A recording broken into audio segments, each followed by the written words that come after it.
Well, it is a historic day for not just Tamil Nadu, but across India. And we have DMK Minister PTR Thiaga Rajan with us. Thank you so much for meeting us, sir. And I can also see the Constitution of India. You're carrying one. So, if from the eyes of DMK, how important is this verdict?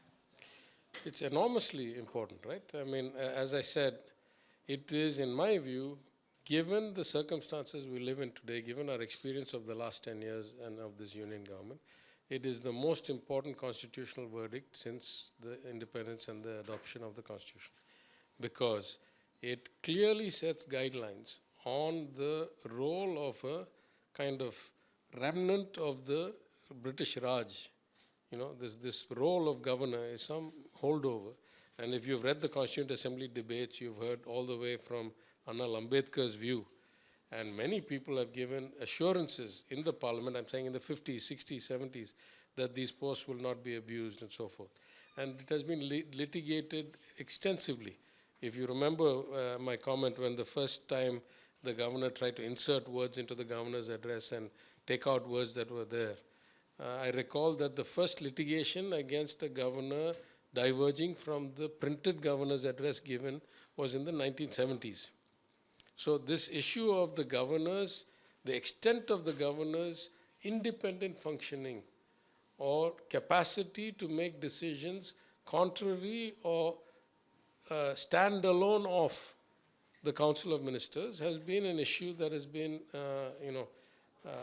for decades of concern, of debate, and in my opinion, because our party stand has been very clear that from the days of Perangerana, that this is not a needed role. So, an appendage that was a colonial hangover has been, in many cases, used to thwart the will of the people. And so, in that sense, this judgment greatly clarifies and puts limits on the role of governors, of all states, for all time. So, in that sense, I would say, the Chief Minister has done a yeoman service for the country, for all states, and his name will go down in history as the plaintiff that received this outcome. To not add any flavor to this current subject, those who support the governor's role claim that the governor's role is required as it is a neutralizer role. Does DMK accept this? Completely disregarded. I consider it profoundly wrong. What is the notion of neutralizer? Neutralizer of what? What is the point of democracy? We elect people, the majority form a government. They pass legislation in the House. What is it that they are neutralizing? Anybody who uses the word neutralizer automatically is prima facie anti-constitutional. Right? Now, I happen to have been in some debates with former governors and erudite, thoughtful people, of course, of a different era. And they have pointed out some fantastically high values for the role of governor, to be a bridge between the union and the state, to help resolve conflicts if they arise, to give counsel and advice if difficult situations appear, because they generally tend to be older, more seasoned people, right? So, for example, the conversation I was with was through N. Vora, the former governor of the state of Jammu and Kashmir, and a senior, civil servant in his time. Completely erudite, thoughtful man. If I was in office in any way, I would love to have a person like him to help me in any way he could. So there are constructive people who have done constructive things in the past. I'm not sure that it rises to the level, therefore, that the post is needed. That's a different story.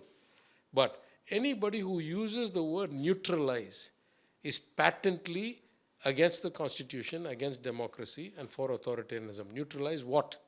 What is the point of an election? Who are you trying to neutralize? If the government of the state elected by the people needs to be neutralized, then you're a fascist. You're against democracy. And how important is this verdict that DMK takes, definitely has to take credit, for the other states of this country?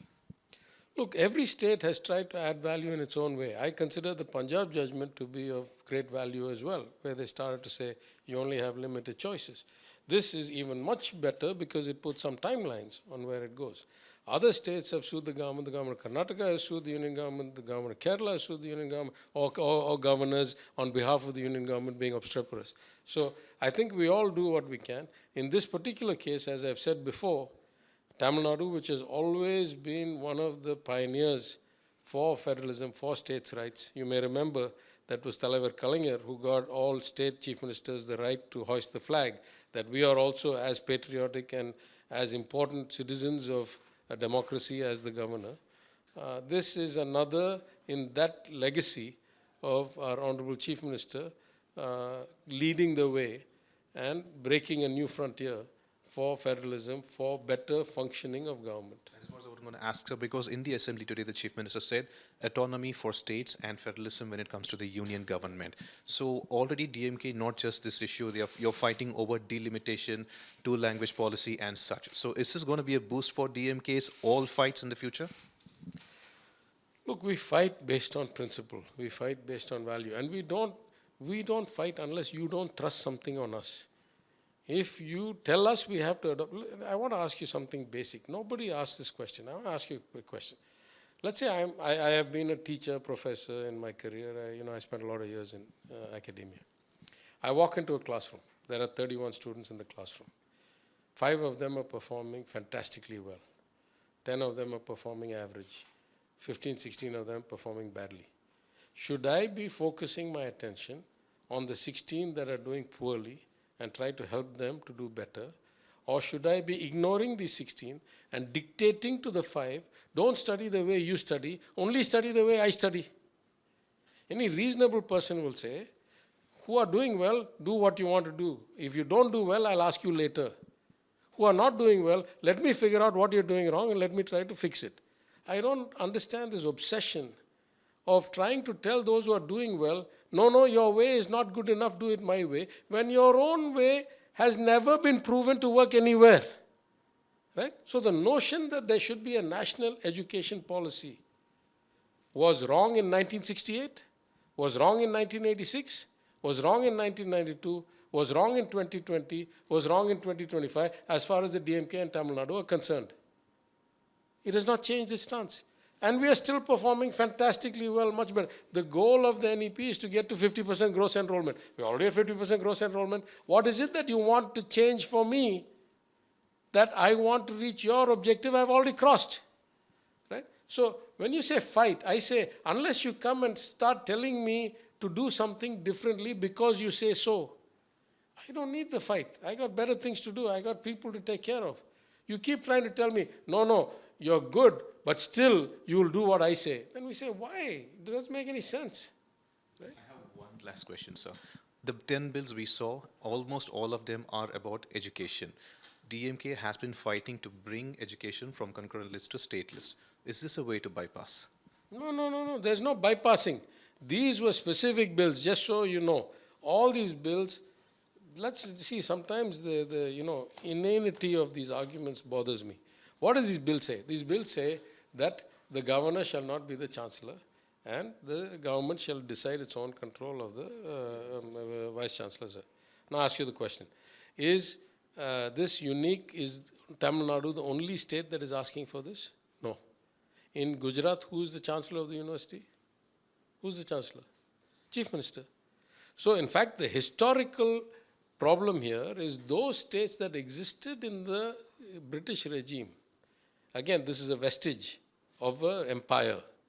Those states that existed like Madras Presidency did, and the rules continued from there, they still have the word governor as chancellor there.